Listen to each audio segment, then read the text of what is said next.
Wherever you go, whatever you do, throw a little at it. Omax, Vest and Briefs. அண்மை செய்தி. குதிரை பேர வழக்கு தொடர்பாக மேலும் 3 பேரிடம் விசாரணை. குதிரை பேர வழக்கு தொடர்பாக மேலும் 3 பேரிடம் விசாரணை. 2.8 கோடி ரூபாய் பறிமுதல்.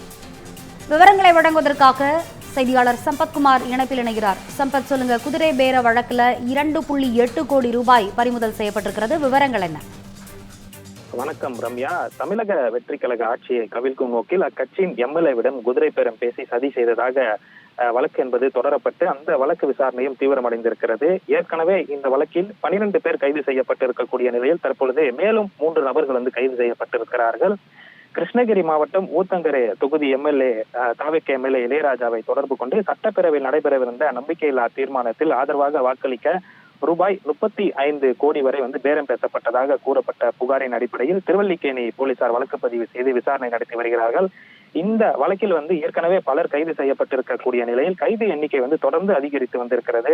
ஆரம்ப கட்டத்தில் முக்கிய குற்றச்சாட்டின் பேரில் பலர் கைது செய்யப்பட்டதுடன் தொடர்ந்து நடைபெற்ற விசாரணையில் மருத்துவர்கள் உள்ளிட்டோரும் இந்த காவல்துறையினர் கைது செய்திருக்கிறார்கள்.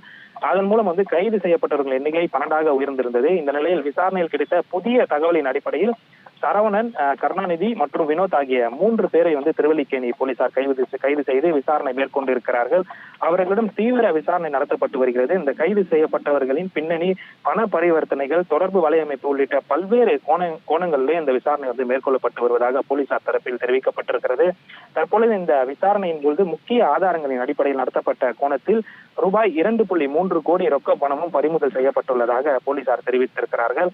அந்த பணத்தின் மூலாதாரம் அது குதிரை பேரம் தொடர்புடையதா, யாருக்காக கொண்டு வரப்பட்டது என்ற உள்ளிட்ட பல்வேறு கோணங்களிலும் விசாரணை என்பது தற்பொழுது தீவிரப்படுத்தப்பட்டிருக்கிறது.